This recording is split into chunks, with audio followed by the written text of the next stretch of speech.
How do you communicate effectively with people who have different needs and expectations, whether you lead a school, a church, a Christian nonprofit, or a marketplace business? You interact with people from different generations. Today, on episode number 357 of the Flourishing Culture Leadership Podcast, we learn from someone who has done the research and who has practical experience in communicating across generations. Listen in to learn how you can connect well with all generations in the spheres of your influence and in your workplace. Welcome to the Flourishing Culture Leadership Podcast, your home for open, honest, and insightful conversations to help develop your leadership, your team, and build a flourishing workplace culture. Hello, I'm Al Lopez, the co-founder of the Best Christian Workplaces and author of the award-winning book, The Road to Flourishing, 8 Keys to Boost Employee Engagement and Well-Being, and I'm passionate about helping Christian leaders like you engage flourishing workplaces. I'm delighted to welcome Dr. Daryl Hall to the Flourishing Culture Leadership Podcast today. Daryl is the pastor of The Way Community Church in the Atlanta area, and that's a church plant of Elizabeth Baptist Church. He's also the author of Speaking Across Generations, Messages that Satisfy Boomers, Xers, Millennials, Gen Z, and beyond. You're going to love this conversation, and throughout it, you'll hear Daryl talk about how we should consider each generation as distinct people groups, and that, believe it or not, there's actually tension between boomers and millennials, and we talk about that. Also, the communication patterns that connect each of the 5 generations in our community with specific examples are discussed, and how to build an intergenerational approach instead of a multi-generational approach to communication. So listen in to find out exactly what he means by that. So I think you're going to love this interview with Daryl. But before we dive in, this episode is brought to you by the Best Christian Workplaces Employee Engagement Survey. You can sign up today to discover the health of your organization's culture. This fall would be a wonderful time to listen to your employees with the easy-to-administer online engagement survey by going to workplaces.org. That's workplaces.org. Being a certified Best Christian Workplace improves your ability to attract more talented employees and keep them longer. Well, hello to our new listeners, and thanks for joining us as we honor your investment of time by creating valuable episodes like this. So let me tell you a little bit more about today's guest. The Reverend Dr. Daryl Hall has a DMin from Beeson Divinity School, and his doctoral research focused on generational intelligence and effective intergenerational communication. Dr. Hall's ministry paradigm is constructed upon his calling to preach the Word of God with integrity and freshness to hearers of all generations and nations, and he helps ordinary people discover their unique significance in God's kingdom. So here's my conversation with Daryl Hall. Daryl, share a little bit with us about your background on ministry. You know, a lot of people grow up and come to faith and then move on from one school to another, to one job to another. But you came to faith at Elizabeth Baptist Church, and then you've actually served as a teen, you've served as a young adult, and then as a youth pastor. Now you're an author. So what prepared you for understanding how different generations receive the good news of Jesus? Great question, Al. You know, you're right. My path has been a unique one. I am what some would define or describe as a prenatal member of my home church. So it was a church my mother grew up in, my aunt, and it was our family's church when I was born. And so I received the Lord there at 6 years old, was baptized there, grew up in the children and youth ministry through Sunday school and all of the above. And then, you know, sang in various choirs, usher boards, really anything I could do, basketball league, anything I could do at the church, I did. And then I realized around 17 that God was calling me to preach. And it was many people in my local church, my home church, who could affirm it. They could see it on me. My pastor was very supportive from the beginning, literally from day one, supported me and poured into me, him and so many others there. And so after acknowledging the call to preach, my opportunities for service took on a different form. My first stop was I was a pulpit assistant and the backup preacher to our senior pastor. Then I served young adults, served youth, and then for the last 9 years, I've been a campus pastor at one of our 5 Metro Atlanta area campuses. And interestingly enough, 4 months ago, so January of 2023, our campus was planted by my mother church as an autonomous church. So I'll be 37 in July. So for the first 36 and a half years of my life, I was a member of one church.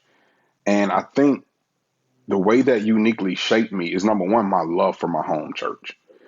When a church has shaped you and been so intricate to your life's ups and downs, you genuinely love it. And regardless of what position you hold or don't, you want the best for your church. So I think it started just with an authentic love for my church and for my pastor, and just a deep conviction that God had called me to support him and to support the church. And so when I got to my doctoral research, I wanted to do research that could be a benefit to our local church. And so I began to kind of seek the Lord about how he had been providentially moving. And I realized, Al, I was baptized by fire. I was thrown in the fire from a young age to serve, preach to, and teach to people of all different ages. And so I wanted to explore that, see if there was some credible research behind some of my hunches. And man, that turned into a great research project for my doctorate and an even better research project, that went into the book. Well, Daryl, I have to say, I just love the story, that for 36 years, you've been part of the same church, that your pastor saw your gifting, your talent, and developed that, helped, mentor you through that process. And I just hope that and believe that that's a great path. And may that be the case for more and more churches going forward. Fantastic. Well, so yeah, you've done your doctoral work, but now you've written a book, Speaking Across Generations. And so that brings together your experience as a pastor and your research into communications, your clearly, I'm sure, your doctoral work as well. And at the same time, as you're doing all that research, you're a practitioner. You preach, you serve as a pastor in an intergenerational church. And then you've done this doctoral work and partnered with the Barna Group to understand how to communicate across generations, which is, fantastic. We can't wait to hear what you've learned. So when you did focus groups within your church, what did you learn about how the different generations felt about those in the other generations? It's one thing to say, how are we communicating with each other? But how about with other generations? Were you surprised by your findings? That is a great question. I can't say I was surprised. What I think more than anything, I was affirmed in the need for this investigative, informative work. So as I sat and listened, what I realized is that each generation was distinct, and they would give the same commendation for preaching for different reasons. And so noticing those differences, I think, put the responsibility on me as pastor to help explain those differences to the others. The other thing that was interesting about how generations saw one another, I think that there was a tendency to generalize. There was a honest ignorance, but there was a overall love for people of different generations. And I found that in each one of the five groups. So, when I say honest ignorance or this the tendency to generalize, we would generalize, older people, younger people, but not really knowing specifically who we were talking about, how they were shaped. And as a generational cohort, part of my line of questioning was if people acknowledged that the needs of people in other generations were different than their own. And I found that there was just a general ignorance over not even what the needs were, the fact that the needs were different. So they could acknowledge that there may be a different need, but they really did not know how to identify what those needs were. And I found that across the gamut. So not just boomers not knowing what Xers and millennials need, simultaneously Zers and millennials not knowing what boomers and Xers and elders needed. So there was a general across the board ignorance to the specific needs of each group, but a love there and a willingness to learn what those needs might be. Well, I love that. I mean, hopefully in the church there is a love for for our brothers and sisters of different generations, and that's where it really starts to break down those differences. But I can see as a pastor, as you're speaking to different generations all sitting in the church at the same time, how helpful this would be. And you make the case that we should really consider these different generations people groups. And we talked in the faith about people groups, and how this people group and that people group. And generally, we're talking about groups that have unique cultures or different locations. But you're saying we should consider these different generations people groups in the same way that these cross generational missionaries talk about reaching people groups. So tell us about this. How does thinking about generations as people groups frame how we interact with each other in our churches and in our ministries, even in workplaces? Yeah, that's a great question. That's one of the biggest arguments I try to make in my thesis and my research and my point of view. And that's because, first of all, just a simple definition of people group is a group where there are no language and cultural barriers, such that the message of the gospel can easily permeate that group without running into or being stopped by those barriers. So when we hear the term people group, I agree with you. Anytime we read it or heard it or researched it, it's generally an ethnicity or a geopolitical boundary or, a country of origin in view when we talk about it. But borrowing from the simple definition that a people group is a group where a message can travel without language barriers, and then identifying factors of a people group as its own culture and language, I borrow from that and I apply that to generational cohorts, that is people born during the same window of time. What I hope that helps us to do is to be missionaries to people of different ages, just as we would to people of different regions or countries or continents. And so that means we got to study that culture. What shaped them? What are the unique factors and values of that culture? And one of the biggest parts of culture is language. And so, whereas I would go on a mission trip, I have to preach and there'll be a translator there. So I'll say one line of the sermon and have to wait for the translation. We I don't do. have I that. do that. That I do that, and you it do takes that. twice as long. Yeah. So you got to write half the sermon Yeah, to that's preach, right. twice as long. So, but we don't have that benefit, with generations. And we are just as estranged from people in our own homes, our own families, our own churches who were born at a different time as we are estranged from, people who live on the other side of the world. Be missionaries of different ages. There's a challenge for us within our own churches, even within our own families. Yeah. So, okay, Daryl. So I'm a boomer. You're a millennial. Our generations are often cast in opposition to each other, and especially in the workplaces as we work together, even in churches, neighborhoods. I mean, in some ways, there's this conflict even, and well, that's the way they do it, or this is the way they are. And so what kind of postures or attitudes do we each need to develop, as we become missionaries of different generations, so that we not only coexist, but actually that we can flourish together? And I like to think that we can actually love each other the way we should from a Christian perspective. Yeah. To start where you ended, I agree that we can love each other the way we should, from a Christian perspective, because I believe that love and also the unity of the spirit and the bond of peace, I believe it's a phenomenon that the Holy Spirit makes possible for broken people.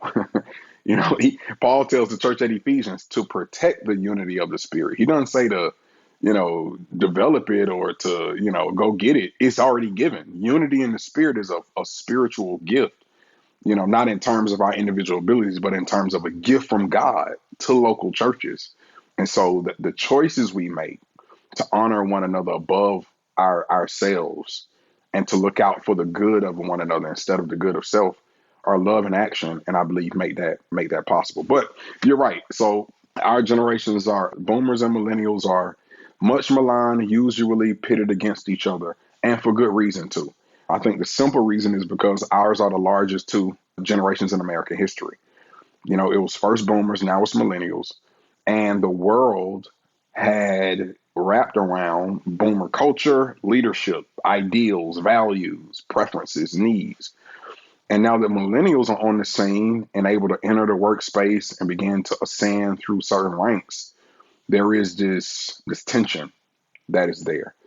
And so I think that your question about what do we need to exhibit, I think first of all, our two generations must be the examples. Not because elders don't matter, those before the boomers, not because Xers don't matter, those wedged between millennials and boomers, and not because Z and Alpha don't matter. They matter, but the sheer bigness of boomers and millennials means I believe there's a weight of responsibility for us to lead the way in intergenerational unity.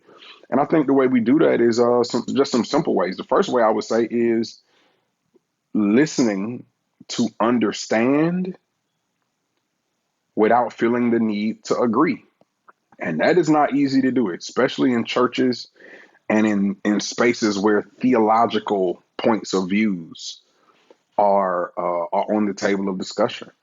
But I do think that unity is more possible when we listen to understand and we don't listen to agree or force the other to agree, because that's a whole different posture. If I'm listening to agree, that means the minute I hear something I disagree with, I'm already formulating a counter argument because my goal is to win this debate.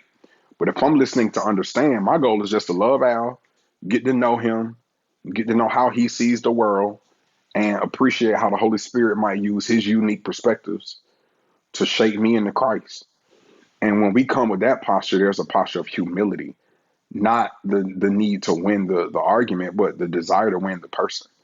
And I think if leaders of generations and people in spaces where there's an intergenerational presence, if we set the Christ-like example of listening to understand, I believe we can create a culture where people of different age groups and generations can get along better. Yeah. Yeah, listen to understand. I love that, Daryl. And posture of humility, which is, of course, core to that, isn't it? Yeah, yeah, absolutely. Well, so the meat of your research is systematically going through each living generation and helping us understand the type of communication that resonates with each one. And in general, the range from older to younger generation moves from an emphasis, it sounds, of propositional communication to relational communication. And I love, a friend of mine says it's all about relationships. So I'm anxious to learn about your view here. Can you give us a few examples of the best ways to connect and communicate as our listeners are interacting with each generation in the workplace? Give us some practical communication tips for each generation as we go through them. So the research spanned 5 generations that had adult representation. So that starts with, the elders or silent generation, born before 45. And so that generation prefers preaching. So I use preaching as a specific type of communication to study those language preferences. Okay. So for that older generation, the more propositional you can be, meaning direct, clear, unwavering in your point of view as a communicator, the more you can say what you're going to say what you told them you were going to say, and then tell them, I told you that's what I was going to say. That's right? what they There's not a taught lot me. That's what they taught me in speech class, Daryl. Yeah. Just the more direct you could be, the more what I mean by propositional is make your point, make points about that point, and there's not really a need to deviate from the left or the right. There's a clear direction, solid, unwavering communication. For boomers, I would take that as we move along the spectrum from the propositional end to the relational end. The next step over for boomers is to be a little bit more what I define or describe as skeptical. And what I mean by that is a tease with an appreciation for propositional language. So boomers appreciate just a little bit of edge in their communication.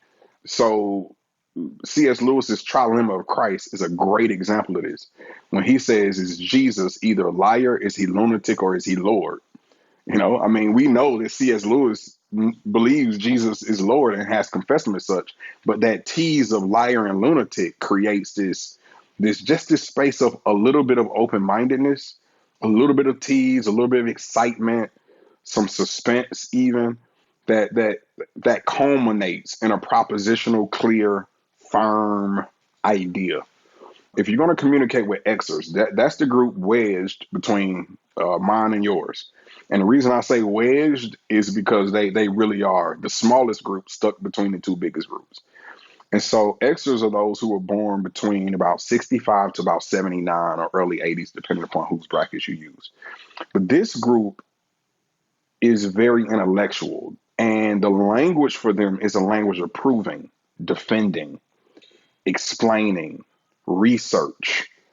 Particularly if you're preaching or teaching or talking about something theological, anything you can leverage that is extra biblical content can add credibility to the historical arguments or points that you're trying to make.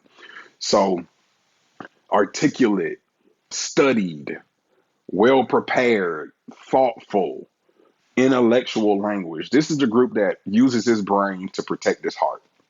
So anything you can do to stimulate the brain can help that group open their hearts to maybe appreciate or accept some of the things you're saying.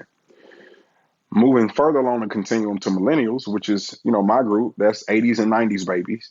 I describe our language as dialogical. So here's where it really begins to turn a little bit on its head from the tone of communication. For millennials, the speaker has to sound like a listener.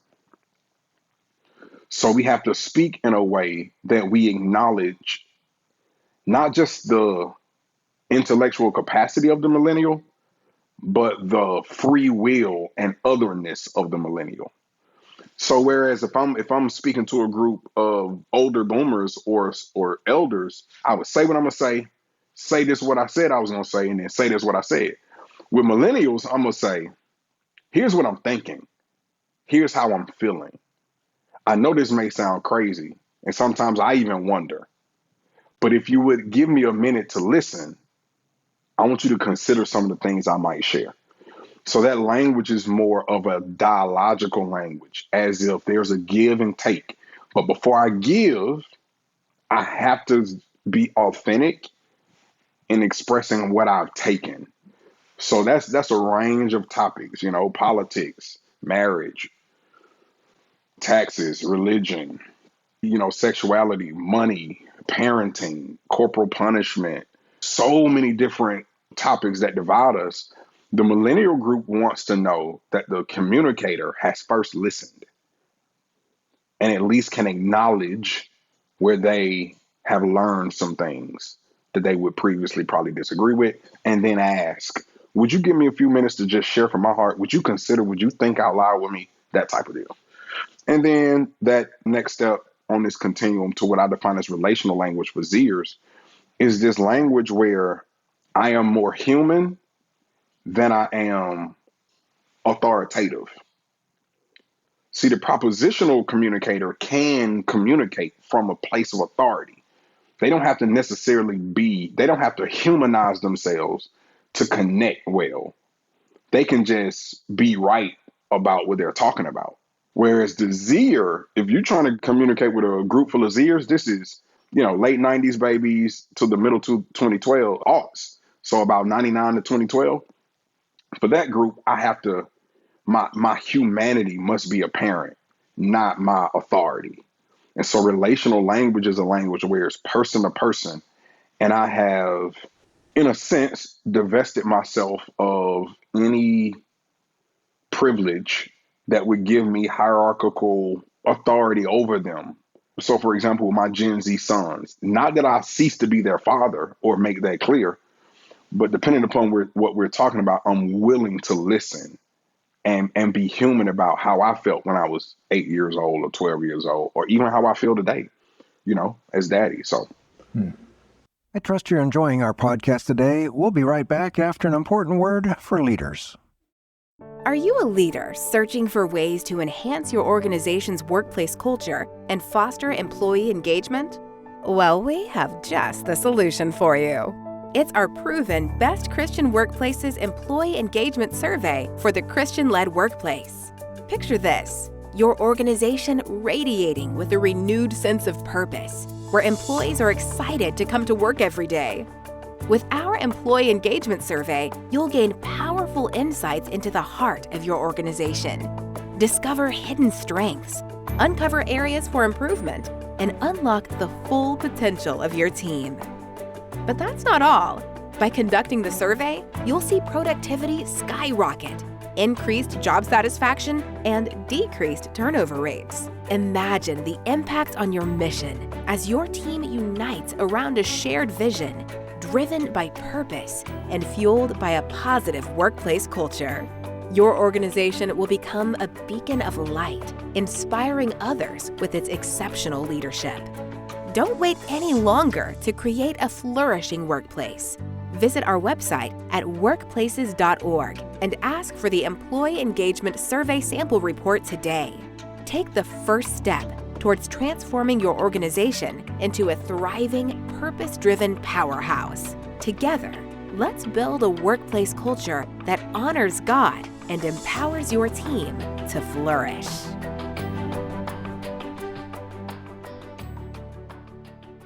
Welcome back with Pastor Daryl Hall. Wow, That's the short of it.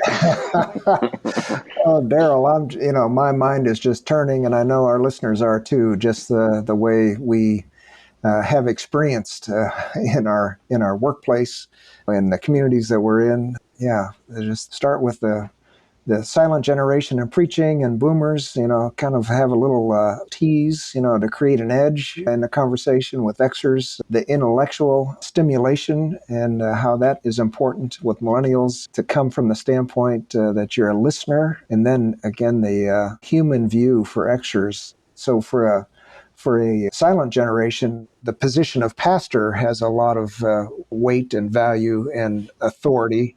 Whereas what you're saying is for the Zers, being a pastor, that's not in itself, that position, be authoritative, got to sound much more authentic and human. So, I mean, just going from the oh boy, yeah, just a lot of different conversations. Again, as I think about in the 70s taking speech classes, well, tell them what you're going to tell them, tell them what you told them, and then yet I had a kind of an Xer pastor and was very intellectual, bringing in, research from extra biblical content, but having boomers say, no, we want the Bible. That's all we want. Don't bring in any of that extra biblical content. I mean, those are the kind of conflicts that we see not only in the workplace, but in our churches. Wow, that's a great conversation and very helpful. So yeah, going from, to being relational as we speak. Yeah.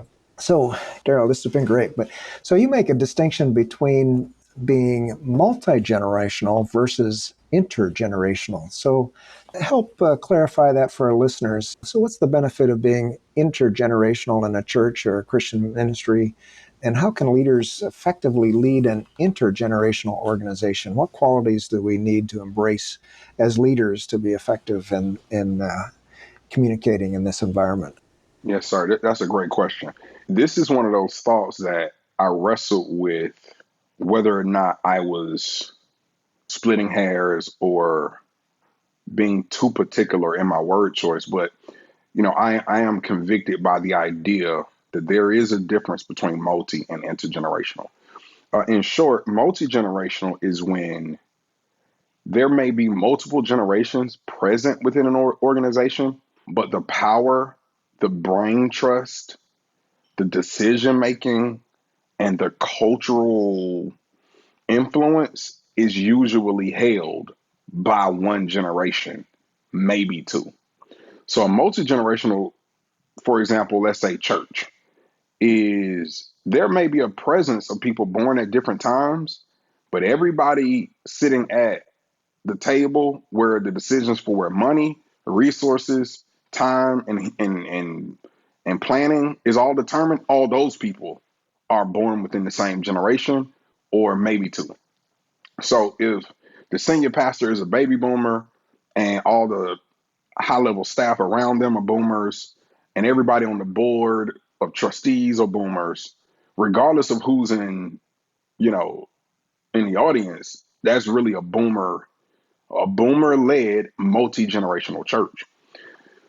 An intergenerational organization, by contrast, is one where there is equitable, not equal, but equitable representation for each generation that is either currently present in the constituency, client base, or congregation, or that group of leaders hopes to be present.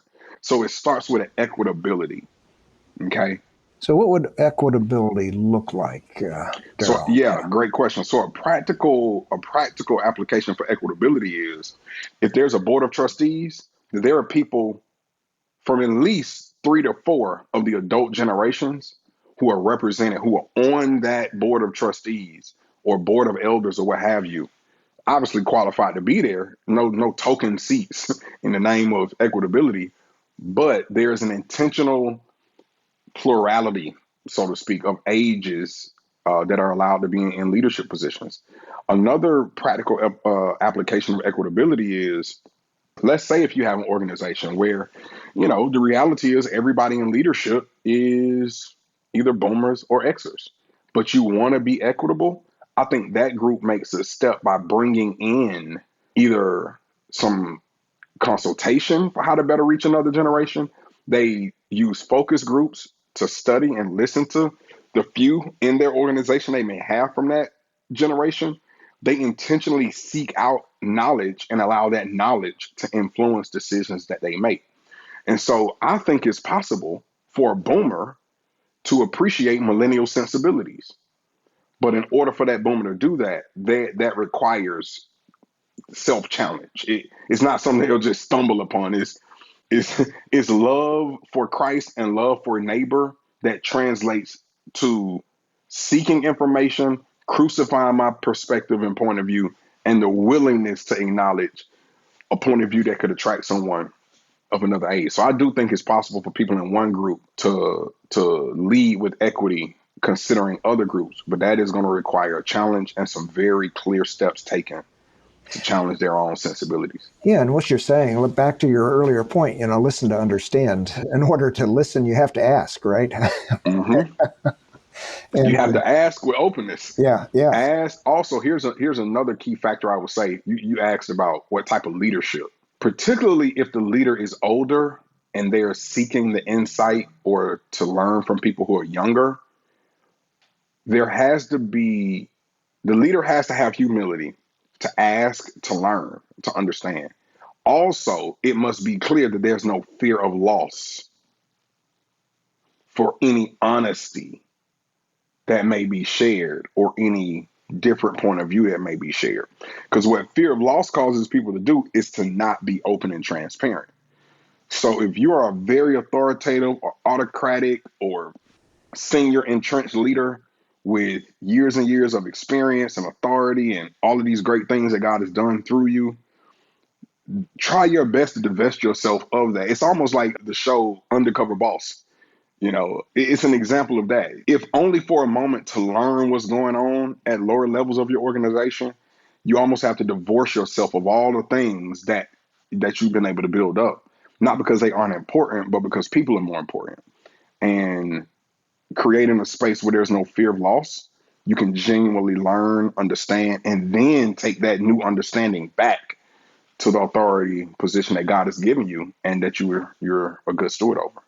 Yeah, as our listeners will recognize, I always focus on 1 Peter 5:2 for leaders, and that is that shepherd the flock that God has entrusted to you. And in order to shepherd, we're saying this is exactly the kind of thing we're looking for. We need leaders to be listeners, to be open to ask and to understand those that they're leading. That's fantastic. Well, Daryl, we could go on and on just to reflect from our perspectives. We represent the two biggest generations, no question. And I've been a great admirer, I'll say personally, for all that the millennials are bringing to the workplace. I've been in workshops, Christian workshops, where, we talk about culture, and a boomer leader will say, well, I'm just having trouble because can't get millennials who are gonna, willing to, do whatever, and they go on, and it's like, well, yeah, it's different, and you need to approach these issues and these generations differently. Yeah. So thinking about what we talked about, you originally start about, well, let's talk about these generations as people groups, like we like we would, and I like it where you define it as a people group is where the message can travel, that they understand each other, the culture, the way they think, that it can travel without barriers. That was really insightful. And then, again, you talked about the most important thing is to be able to listen, to understand, without the need to agree, but at least make unity where possible. And of course, each of us should have a posture of humility as we're talking across generations. And then your 5 generation summary, I thought, was really something we could grasp, how that silent generation likes preaching, okay, I'm going to tell you what I'm going to say. I'm going to, how many points there are. I'm going to tell, and then I'm going to tell you. Then I'm going to tell you what I told you. I mean, I just love that summary, and also, for boomers to have a little tease involved, and how effective that works. Xers, it's the intellectual stimulation. For millennials, it's the need to be a listener, and the tone is so important. And here's how I'm thinking, so give me a chance to share. Really, really informative. I'm thinking of my own children in this case, even. And then we've talked about some examples of how, if on a board, can you have multiple generations? You should have multiple generations. I mean, we've talked a lot about ethnicity, but also generations. Or if in a leadership team, if you're mostly a boomer leadership team, which we see over and over again. So how are you listening and bringing in representation to understand the group? What we do at Best Christian Workplaces, we measure for engagement. We want engagement in all levels in the organization. And of course, engagement comes through good communication and understanding each other. So this has really been a great conversation, Daryl. Thanks so much.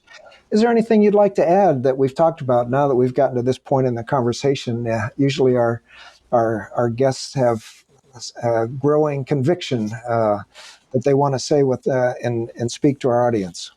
Yes, well, first of all, I was glad to be here. I've enjoyed as well, just being able to think out loud with you. I think my parting words would be to be encouraged. I hoped to write the book in an encouraging way about each generation and for readers of all generations, so that it wouldn't be an obvious, bias of a millennial defending millennial culture. That is not at all the approach or the spirit in which I wrote it. So I'm saying to anyone who may feel a conviction or a weight after hearing our conversation today, to leave this podcast with encouragement, with the sense of hopefulness that regardless of your life experiences, your age, or wherever you find yourself, from an emerging leader to an entrenched leader, that it is possible to learn how to communicate effectively across generations. And all of us have a gap to close. So whether it's silent and boomers trying to close that gap down, or whether it's Z leaders or leaders like myself, millennials, who are trying to close that gap up, I am just as much a missionary to baby boomers in my congregation and community as I would encourage a baby boomer leader to be to millennials and Zers in their congregation or community. So be encouraged. It is possible. And whatever effort, I'll end with this, Al, whatever effort we expend to better understand and serve people of a different age group is worth it for the glory of God and for the beauty of a healthy interaction. It's worth it. It's going to take some effort. It's going to be some uncomfortable moments. It's going to be some ego checks. It's going to be some cross bearing. We're really going to have to crucify some of our preferences, but it is worth it for the glory of God and for the good of our neighbor. So love the Lord your God with all your heart, mind, and strength, and love your neighbor as yourself. And that this is an example. So be a missionary. I love it, Daryl. Yeah, be a missionary to other generations. Well, thanks so much for your contributions today. I also want to remind our listeners of the name of your book, Speaking Across Generations. And I think you'll want to go out and get a copy of it. And it's published by the Best Christian Workplace InterVarsity Press. So most of all, again, Daryl, thanks for your commitment to reaching all generations with the good news of Christ, and particularly in the context of the local church. I love your story. and I'd love to hear more from you in the future. So thanks for taking your time out today and speaking into the lives of so many listeners across all generations. Yes, sir. Thank you. Thank you so much for listening to my conversation with Daryl, and I hope you enjoyed it as much as I did. And you can always find ways to connect with him and links to everything we discussed in the show notes and the transcript at workplaces.org/podcast. And if you have any suggestions for me about the podcast and have any questions on flourishing workplace cultures, please email me at al@workplaces.org. That's al@workplaces.org. And leaders, would you help us achieve our goal to see 1,000 flourishing Christian-led workplaces in the year 2030? And we think that would create a huge difference in the health of the body of Christ. So to help, please share this podcast with another leader or launch a project in your organization to discover and improve the health of your workplace culture. If you're interested in learning more, go to workplaces.org to request a sample report. The Flourishing Culture Leadership Podcast is sponsored by Best Christian Workplaces. If you need support building a flourishing workplace culture, please visit workplaces.org for more information. We'll see you again next week for more valuable content to help you develop strong leaders and build a flourishing workplace culture.